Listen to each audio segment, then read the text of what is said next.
Infinity war లో Hulk presence ని audience అంతా మిస్ అయ్యారు, ఇన్క్లూడింగ్ మీ. అరే ఈ సీన్ లో హల్క్ ఉంటే బాగుండేదే, హల్క్ ఉంటే విలన్స్ అందరికీ ఇక జాతరే అనుకునే మూమెంట్స్ మూవీలో చాలా ఉన్నాయి. హల్క్ ఫ్యాన్స్ ఆ విషయంలో చాలా డిసప్పాయింట్ అయ్యారు. సో మన ఈ వీడియోలో in case Hulk infinity war మూవీలో బయటికి వచ్చుంటే అసలు ఏం జరిగేదో డిస్కస్ చేద్దాం. ఇది కంప్లీట్లీ ఒక ఫేక్ సినారియో. సో లాజిక్స్ ని, మూవీలో ఉండే పాసిబిలిటీ రూల్స్ ని ఇగ్నోర్ చేసి వీడియోని ఎంజాయ్ చేయండి. ఇన్ఫినిటీ వార్ మూవీ మొత్తంలో హల్క్ ఎంట్రీ ఇవ్వాల్సిన మొదటి సినారియో ఎబోనిమా కళ్ళు ఆబ్సేవ్ అని ఎత్తుకొచ్చిన పాయింట్లోనే. ఈ సీన్లోనే టోనీ సిగ్నల్ ఇవ్వగానే హల్క్ బయటికి రాడు. బట్ మన ఫేక్ సినారియోలో బ్రూస్ బెనర్ లోపల ఉన్న హల్క్ రాబోయే ప్రమాదాన్ని గుర్తించి తన అవసరం ఖచ్చితంగా ఉంది అని నమ్మి బయటికి వస్తాడు. ఇక వచ్చిరాగానే హల్క్ చేసే మొదటి పని ఏంటో మీ అందరికీ తెలిసిందేగా, smash. Iron Man Doctor Strange Wong ఎబోనిమాతో ఫైట్ చేస్తూ ఉంటే హల్క్ ఒక్కడే కల్ ఆబ్సేవియన్ తో ఫైట్ చేస్తాడు. కల్ ఆబ్సేవియన్ తక్కువడమే కాదు, ఫైట్ లో హల్క్ ని మ్యాచ్ చేయలేకపోయినా ఎంతో కొంత టఫ్ ఫైట్ అయితే ఇస్తాడు. ఇక ఎబోనిమాతో ఐరన్ మ్యాన్ డాటర్ స్ట్రేంజ్ వాంగ్ లు ఒకే టైంలో ఫైట్ చేయడం వలన ఎబోనిమాకి స్ట్రేంజ్ ని ట్రాప్ చేయడం చాలా కష్టం అవుతుంది. సో ఫస్ట్ తను టెలికైనసిస్ ద్వారా విచ్చలవిడిగా ముగ్గురు పైన కూడా అటాక్ చేస్తూ ఉంటాడు. బట్ ఎంత ట్రై చేసినా ఎబోనిమాకి సరైన ఛాన్స్ అయితే దొరకట్లేదు గైస్.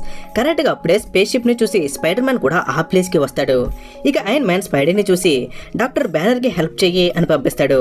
బట్ స్పైడర్ మ్యాన్ వెళ్లి చూసేసరికి హల్క్ కలాబ్సేవియన్ ని చిత్తుగా కొట్టి ఆల్మోస్ట్ చంపేసే స్టేజ్ లోనే ఉంటాడు. అలాగే హల్క్ యొక్క అగ్రెసివ్ మోడ్ ని చూసిన స్పైడీ హల్క్ దగ్గరికి వెళ్లే సాహసం చేయకుండా ఈ విషయాలన్నీ కూడా టోనీ స్టార్క్ అయితే చెప్తాడు. టోనీ వెంటనే స్పైడీని వెనక్కి వచ్చేయమంటాడు గైస్. ఎందుకంటే స్పైడీ గనక ఆ ఫైట్ మధ్యలోకి వెళ్ళినట్లయితే హల్క్ కి ప్రస్తుతం ఉన్న కోపానికి స్పైడీ మీద కూడా అటాక్ చేసే అవకాశాలు ఉన్నాయి. ఇప్పుడు ఎబోనిమాకి మరింత టఫ్ ఫైట్ అయితే యాడ్ అయింది గైస్. ఎందుకంటే స్పైడర్ మ్యాన్ కూడా ముగ్గురు హీరోస్ అయితే యాడ్ అయ్యారు. ఇప్పుడు ఐరన్ మ్యాన్, డాటర్ స్ట్రేంజ్, వాంగ్ అలాగే స్పైడీ నలుగురు కూడా ఎబోనిమాతో ఫైట్ చేస్తున్నారు. ఇక ఎబోనిమా వీళ్ళందరినీ కూడా ఒకేసారి ఓడించలేను అని గ్రహించి తన యొక్క టెలికైనసిస్ పవర్ ద్వారా వాళ్ళందరినీ కూడా వెనక్కి నెట్టి వెంటనే కల్ ఆబ్సేవియన్ దగ్గరికి వెళ్తాడు. ఇక హల్క్ కల్ ఆబ్సేవియన్ ని చంపేస్తాడు అనే టైంకి ఎబోనిమా ఆ ప్లేస్ కి వచ్చి తన యొక్క టెలికైనసిస్ పవర్ తో హల్క్ ను కూడా దూరంగా నెట్టి కల్ ఆబ్సేవియన్ ని తీసుకుని తన స్పేస్ షిప్ లోకి మళ్ళా టెలిపోర్ట్ అయ్యి అక్కడి నుంచి అయితే వెళ్ళిపోతాడు గైస్. ఇప్పుడు Doctor Strange, Hulk, Spider Man, Iron Man, Wong అందరూ కూడా ఒకే ప్లేస్ లో ఉంటారు. ఐరన్ మ్యాన్ స్పేస్ షిప్ ని ఫాలో అవుదాం అని బయలుదేరుతుంటే డాక్టర్ స్ట్రేంజ్ ఇప్పుడు మన స్పేస్ షిప్ ని ఫాలో అవడం ముఖ్యం కాదు, స్టోన్స్ ని కాపాడడమే ముఖ్యం అని చెప్పడం వల్ల ఐరన్ మ్యాన్ ఆగిపోతాడు. ఇక వెంటనే హల్క్ కోపం కూడా మెల్లిమెల్లిగా తగ్గి బ్యానర్ లాగా చేంజ్ అవుతాడు. ఇక అందరూ కలిసి మళ్ళా శాంటోరమ్ కి వెళ్లి నెక్స్ట్ చేయాల్సిన ప్లాన్ గురించి ఆలోచిస్తారు. ఇక చాలాసేపు డిస్కస్ చేసిన తర్వాత వాళ్ళు అల్టిమేట్ గా ఒకటే ఫిక్స్ అవుతారు. ఇదే విషయం మిగిలిన అవెంజర్స్ అందరికీ కూడా చెప్పి వాళ్ళందరినీ కూడా అలర్ట్ చేయాలని. ఇక టోనీని స్టీవ్ కి కాల్ చేయమని బ్యానర్ చెప్తే టోనీ మాత్రం మాట్లాడడానికి ఒప్పుకోడు. ఇక బ్యానరే టోనీ ఫోన్ ద్వారా కెప్టెన్ కి కాల్ చేసి జరిగిన విషయం అంతా కూడా వివరించి చెప్తాడు. కెప్టెన్ బ్రూస్ బెనర్ మాటలు వినగానే అందరూ కూడా కలిసి పనిచేయడానికి ఒప్పుకుంటాడు. ఇక సైమల్టేనియస్ గా విజన్ అటాక్ కి గురవడంతో కెప్టెన్ విజన్ ని సేవ్ చేయాలి అని డిసైడ్ అవుతాడు. ఆల్సో ఇప్పుడు టోనీ, స్పైడీ, స్టీవ్, బ్రూస్ అందరూ కూడా రాజర్స్ దగ్గరికి వచ్చేసారు కాబట్టి టోనీ మొదటిగా విజన్ ని స్కాన్ చేసి తన్ని సేవ్ చేయాలి అని ట్రై చేస్తాడు. బట్ విజన్ లో కొన్ని కోట్ల కలెక్షన్ లో ఉండడం వల్ల దాన్ని సరిచేయాలన్నా అండ్ విజన్ నుంచి మైండ్ స్టోన్ ని బయటికి తీయాలన్నా మనకి ఇంకా అడ్వాన్స్డ్ టెక్ కావాలి అని చెప్తాడు. బట్ ఇంతలా అందరూ కలిసినా సరే టోనీ మాత్రం కెప్టెన్ తో మాట్లాడడానికి సరిగ్గా ఇష్టపడ్డు. ఇక కెప్టెన్ విజన్ కోసం వకాండా ప్రిన్స్ అయిన టిచాలాతో చెప్పి తన దగ్గర పర్మిషన్ తీసుకుని వకాండాలోకి ఎంటర్ అవుతారు. అలాగే రాబోయే ప్రమాదం గురించి కూడా టిచాలాకైతే చెప్తాడు కెప్టెన్. ఇక టోనీ, షూరీ, బ్యానర్ వీళ్ళ ముగ్గురు కలిసి విజన్ ని స్కాన్ చేసి స్టోన్ ని రిమూవ్ చేయడానికి పక్కా ప్రణాళికను సిద్ధం చేసుకుంటారు. బట్ ఇక్కడ ఒక పెద్ద చిక్కొచ్చి పడుతుంది. ఇప్పుడు వకాండా చుట్టూ కూడా థానోస్ ఆర్మీ ల్యాండ్ అవ్వడానికి రెడీగా ఉంది. పైగా ఇప్పుడు వాళ్ళతో థానోస్ కూడా ఉన్నాడు. ఎందుకంటే థానోస్ టైటన్ మీదకి వెళ్లాల్సిన అవసరం లేదు. కారణం ఇప్పుడు టైమ్ స్టోన్ అనేది టైటన్ లో కాదు వకాండాలోనే ఉంది. సో థానోస్ కూడా డైరెక్ట్ గా వకాండాకి వచ్చాడు. ఇక థానోస్ అని తన సైన్యం రావడం వలన హీరోస్ అంతా కూడా వారి యొక్క సైన్యాన్ని రెడీ చేసి సిద్ధంగా ఉంటారు.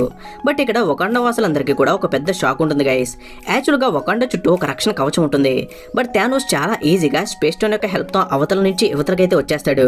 అలాగే అదే సేమ్ పోర్టల్ నుంచి ఈజీగా తన యొక్క సైన్యం మొత్తాన్ని కూడా అవతల నుంచి ఇవతలకైతే తీసుకొచ్చేస్తూ ఉంటాడు. ఇక మరోవైపు విజన్ దగ్గర టోనీ, షూరీ, బ్రూస్ ఉన్నారు. బట్ టోనీ బ్రూస్ ని అర్జెంట్ గా వెళ్లి హీరోస్ అందరికి కూడా హెల్ప్ చేయమంటాడు. ఇక బ్రూస్ కూడా వెంటనే హల్క్ లాగా మారి బ్యాటిల్లోకి అయితే వెళ్తాడు గైస్. ఇక్కడ బ్రూస్ కి ఎలాంటి హల్క్ బస్టర్ కూడా ఉండదు. కారణం తను ఆల్రెడీ హల్క్ లాగా మారగలుగుతున్నాడు కాబట్టి. ఇక రెండు టీమ్స్ కి మధ్య ఫైట్ అనేది స్టార్ట్ అయ్యింది. హల్క్, కెప్టెన్, బ్లాక్ ప్యాంథర్ ఇలా అందరూ కూడా ఒకేసారి థానోస్ పైన మరియు థానోస్ సైన్యం పైన అటాక్ చేస్తుంటారు. బట్ థానోస్ మాత్రం తన దగ్గర ఉన్న space, reality, power and soul ఈ 4 స్టోన్స్ ని ఉపయోగించి చాలా చాలా ఈజీగా ఒక్కొక్కరిని దాటుకుంటూ వస్తూ ఉంటాడు. ఈసారి హల్క్ మళ్ళీ థానోస్ తో ఫైట్ చేయడానికి వెళ్తాడు గైస్. ఫస్ట్ లో Thanos hand to hand combat లో పాల్గొందాం అని చూసిన హల్క్ కి ఉన్న అగ్రెసివ్నెస్ ని చూసి అండ్ తన దగ్గర టైం కూడా లేకపోవడంతో వెంటనే తన దగ్గర ఉన్న స్టోన్స్ లో ఏదో ఒక దాన్ని యూజ్ చేసి హల్క్ ని నిలవరిస్తాడు. ఇక మరో పక్క విజన్ నుంచి మైండ్ స్టోన్ తీయాలి అండ్ ట్రై చేస్తున్న షూరీ అండ్ ఐరన్ మ్యాన్ దగ్గరికి కొంతమంది థానోస్ సైన్యం వచ్చి అటాక్ చేయడం స్టార్ట్ చేస్తారు. సో స్టోన్స్ ని తీసే బాధ్యతని షూరీకి అప్పగించి ఐరన్ మ్యాన్ శత్రువులతో ఫైట్ చేయడం స్టార్ట్ చేస్తాడు గైస్. ఇక యుద్ధ రంగంలో ప్రతి హీరో కూడా థానోస్ ముందు ఓడిపోతున్నాడు. ఇక వేరే మార్గం లేదు అని భావించిన హీరోస్ అంతా కూడా స్ట్రేంజ్ ని టైమ్ స్టోన్ ని యూజ్ చేయమని చెప్తారు. ఇక స్ట్రేంజ్ కూడా తప్పనిసరి పరిస్థితుల్లో టైమ్ స్టోన్ ని యూజ్ చేయాలి అని డిసైడ్ అయ్యి స్పెల్ ని క్యాష్ చేయడం స్టార్ట్ చేస్తాడు. బట్ అది గమనించిన థానోస్ వెంటనే రియాలిటీ స్టోన్ ని యూజ్ చేసుకుని స్ట్రేంజ్ ని ఇన్ఫినిటీ వార్ లో గార్డియన్స్ ని మార్చినట్లుగా పీసులుగా మార్చేస్తాడు. దీని వలన స్ట్రేంజ్ వచ్చేసరికి స్పెల్ ని అసలు యూజ్ చేయలేకపోతాడు గైస్. ఇక హీరోస్ అంతా కూడా హోప్ ని లూజ్ అవుతున్నారు అనే క్రిటికల్ సిచ్యువేషన్ లో థోర్ ఎంట్రీ ఇస్తాడు. థోర్ వచ్చి రాగానే థానోస్ యొక్క సైన్యం పైన విచ్చలవిడిగా దాడి చేస్తూ ప్రతి సూపర్ హీరోని కూడా రక్షిస్తాడు. ఇక థోర్ ని చూసి హీరోస్ అందరికీ కూడా కొత్త ఉత్సాహం వస్తుంది. ఇక థానోస్ కూడా అది చూసి ఇంకా అగ్రెసివ్ గా ఫైట్ చేస్తూ అందరిపైన తన దగ్గర ఉన్న 4 స్టోన్స్ తో అటాక్ చేస్తూ స్ట్రేంజ్ దగ్గరికి వస్తూ ఉంటాడు. పైగా థానోస్ చాలా తెలివిగా థోర్, హల్క్ లాంటి బలమైన హీరోస్ అందరి మీదకి కూడా తన సైన్యాన్ని పంపించి వాళ్ళని చాలా బిజీగా ఉంచుతాడు. ఇక వెంటనే థానోస్ వెళ్లి స్ట్రేంజ్ దగ్గర ఉన్న టైమ్ స్టోన్ ని తీసుకుందాం అనే లోపు గార్డియన్స్ కూడా ఆ ప్లేస్ కి వస్తారు గైస్. బట్ థానోస్ కి గార్డియన్స్ ని ఎదిరించడం అంత పెద్ద పనేమే కాదు.